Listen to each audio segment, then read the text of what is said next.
Every parent's worst nightmare is getting that call that something terrible is happening at their child's school.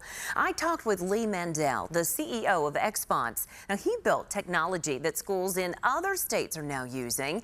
It's meant to stop that nightmare faster, hopefully before anyone's hurt. Listen as he explains how this works in those first critical seconds. Mandel, thanks so much for joining us. Thank you for having me. Appreciate it. Yes, well, every parent's worst nightmare, of course, it is getting that phone call that something terrible has happened at their child's school. So you've built this technology and it's meant to stop that nightmare faster, hopefully before anyone is hurt. So walk me through what really happens with this equipment in those first critical seconds. So we've learned from active shooter incidents, it's truly about seconds mattering. And we always say seconds save lives. So what we're trying to do is really put those seconds back in the first responders' hands. What we typically find in these situations is staff and students, they don't know what to do in the different process. We always like to say they're typically pulling out the checklist and saying, what do we do first, second, and third? And we want to avoid that. So the key, what we look at is muscle memory, basically putting technology in place that they use on a day-to-day basis so that God forbid the big day ever happens, they know what to do, how to use it. It's not the first time they're pulling out this technology. Yeah, and we're going to I'm going to have you actually walk me through some of those specific steps that involve teachers and staff. But obviously, student safety, that is the number one, our children's safety, the number one priority for people. So I know that you talk with school districts all over the country. We were talking earlier, I know you mentioned Washington State, New York State, Texas, and some other schools even in Florida that you're talking with right now. What is the biggest hurdle that you're seeing or the biggest problem that you see schools face in their efforts to keep students safe? So again, what we always typically find is the different processes that have to take place, whether it's getting the students sheltered in place in their classrooms, locking doors, letting first responders know what goes on. So what we've tried to do is create as many ways as possible to initiate a lockdown. So we're not just relying on a panic button in the hallway. We give all the staff wearable badges that they actually put on themselves, that they hold their ID badges with, so that any one of them are empowered to enable an emergency situation and a lockdown. We also put devices in the classrooms. We call it our X Shield.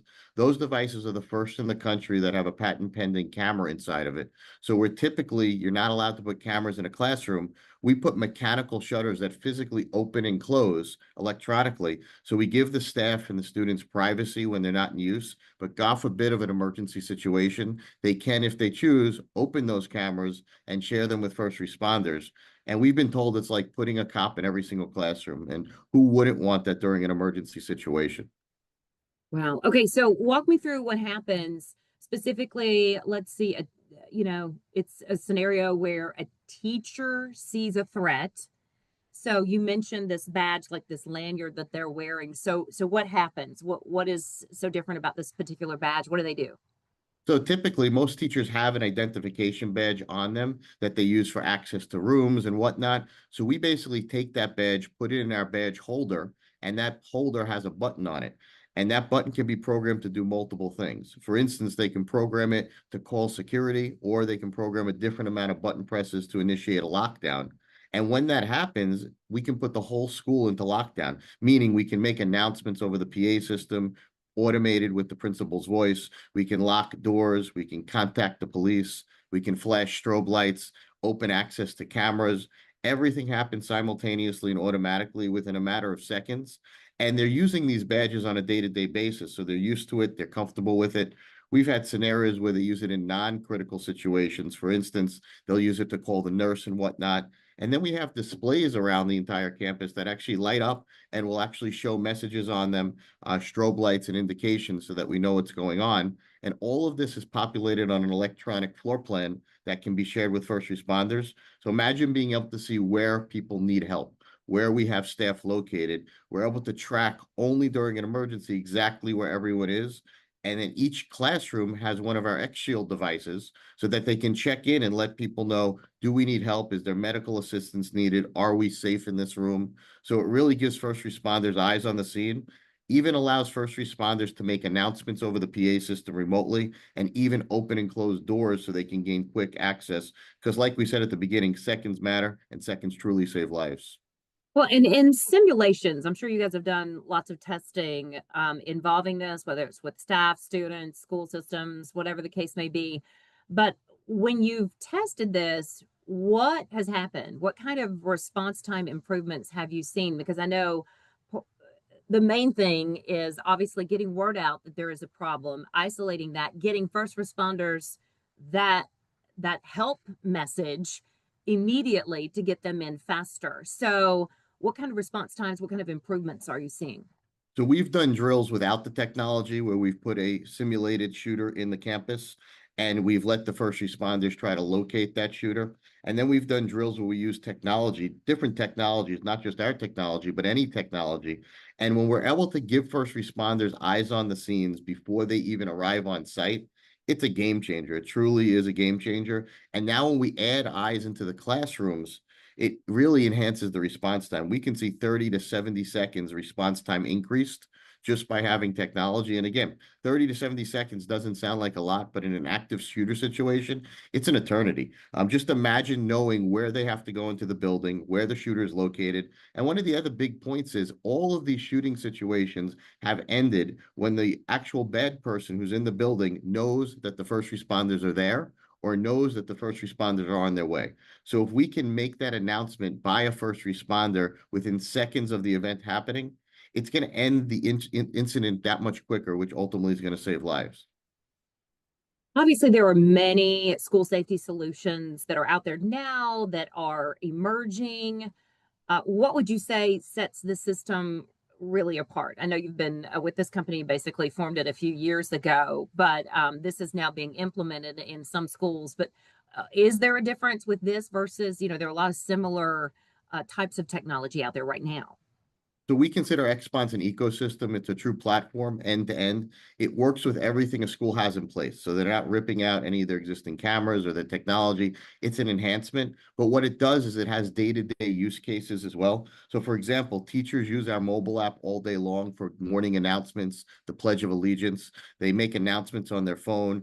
Our displays that are in the classrooms and the hallways typically are presented with student artwork or images. So it has day-to-day use cases so that during the big day, like I said earlier, no matter what happens, they're trained on the system. It's not the first time they're using it. It's not like a fire alarm where they test it 2 or 3 times a year. They're using this system every single day so that muscle memory hits in and it becomes part of the everyday ecosystem of a school. And that's really what makes XSponse different.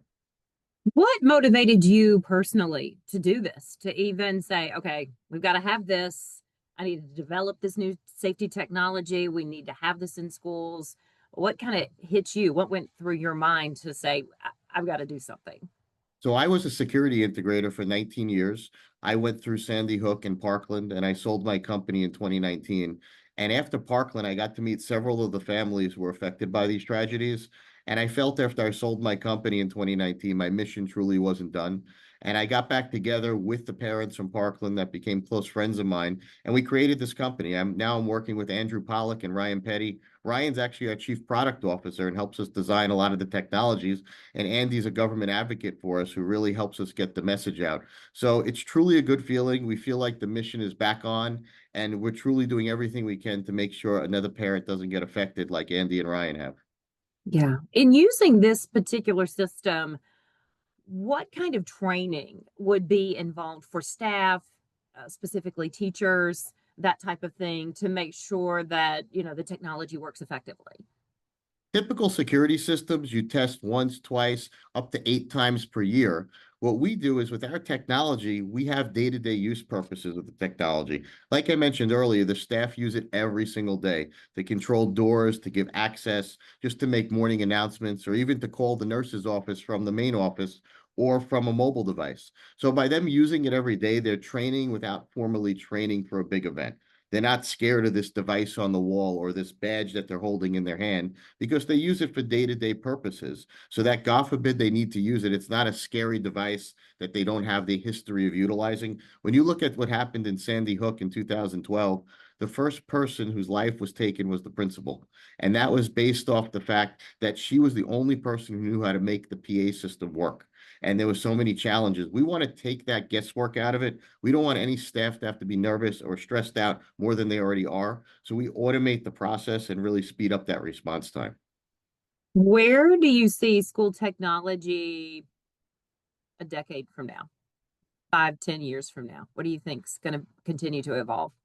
So I think technology is evolving every day with the use of AI and automated response technology. Things are changing rapidly. What I think is important for schools to do is really look at the different technology, where it's deployed, and see how it best fits into the current ecosystem that they have. You can't have too many systems that don't work together, because then what you typically find is, God forbid, of an event, System A doesn't talk to System B, System B doesn't talk to System C. So I think where I see the future going is integrated technology all coming together, and more platforms or ecosystems than individual processes or technology. And that's what XSponse truly offers, is a full ecosystem. There's so much technology out there and it's all incredible, I have to say. It's a matter of working together seamlessly and integrated with all the systems. I also talked to parent Ryan Petty, who lost his daughter in the Parkland school shooting. That was 8 years ago. He's an advocate for safe schools. Now, I talked to Ryan about what school leaders and policymakers need to understand when considering safety measures in their schools, what parents should be asking their child's school. But first, I asked about the loss of his daughter, Elena. I mean, she was taken from us 8 years ago.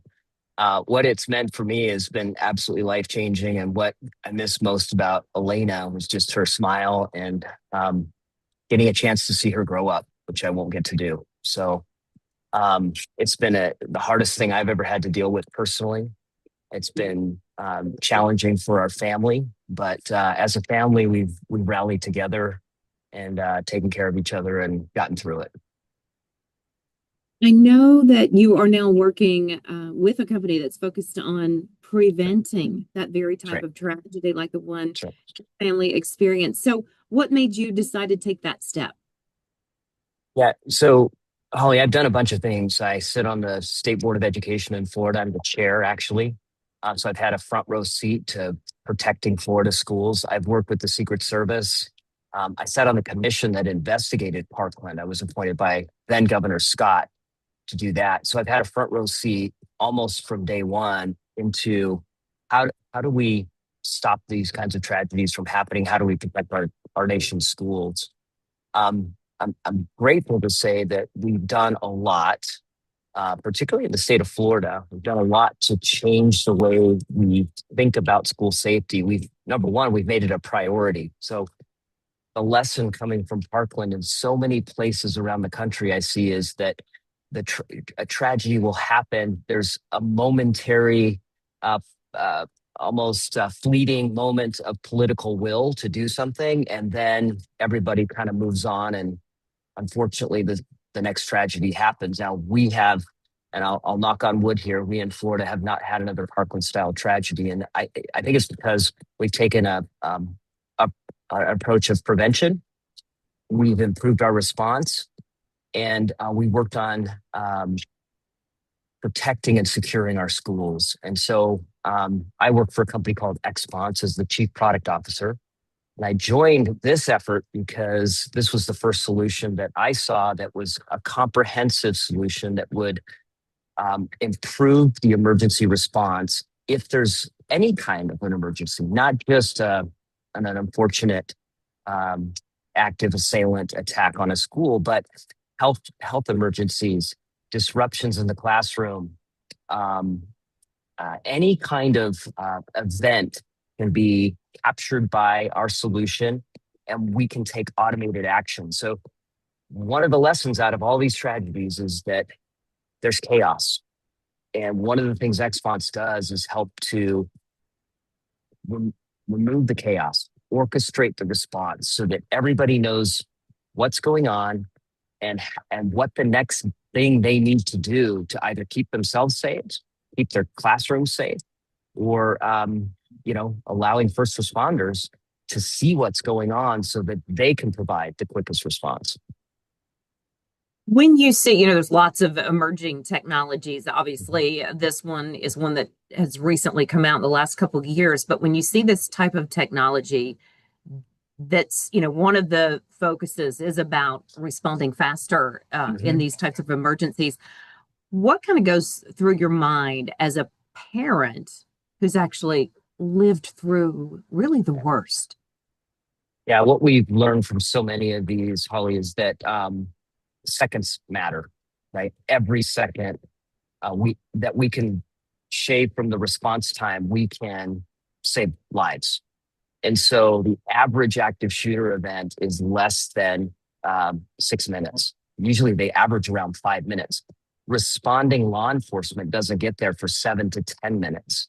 And so it's very rare, and I know there are exceptions to this, but it's very rare for responding law enforcement to be able to stop that. So what we have to do the best job we can to expedite the response with the resources we have at hand. And that was what got me so excited about the XSponse solution, is because it's in place, it's in the school, it's part of the daily life of the school, and it can activate and inform everybody that's there about what the next best thing to do is. That could be shelter in place, it could be evacuate, it could be get the school resource officer, to the classroom as quickly as possible to stop an assailant, or it could be just stay in place and here's additional information.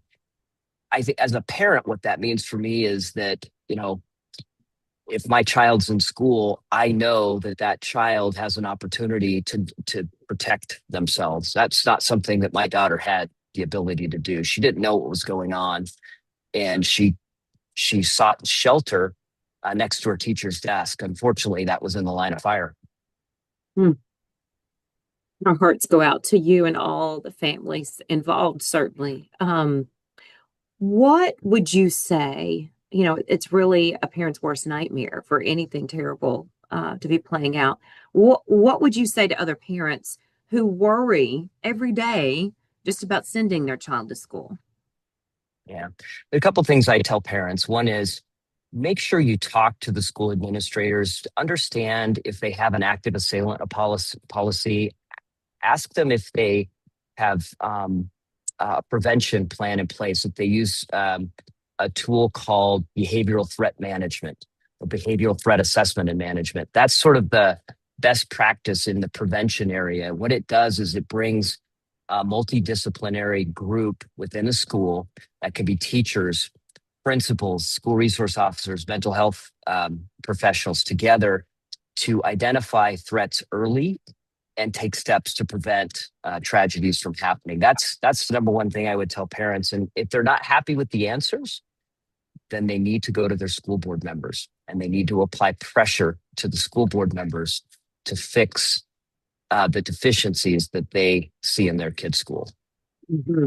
What would you want to say to school leaders, any of the policymakers, to make sure they understand what do they need to know when they consider safety measures like this technology or other new technology that's coming out? The wonderful thing about technology is we always know things in technology seem to be getting less expensive for the most part. I know my iPhone, gets more expensive every year, but most technology is coming down in price. So our ability to protect our schools really is something that's pennies a day per student. And if you think about it, nothing else that they will learn in school matters if they don't come home. So the first priority has to be able to keep them safe. That safety is actually a benefit to the learning environment, but you can't learn if you don't feel safe. And teachers can't do what they love to do if they don't feel safe. So everybody, if they feel safe, they know that school administrators in the district are taking this seriously, they'll perform better, academics will improve, and most importantly, those kids will come home.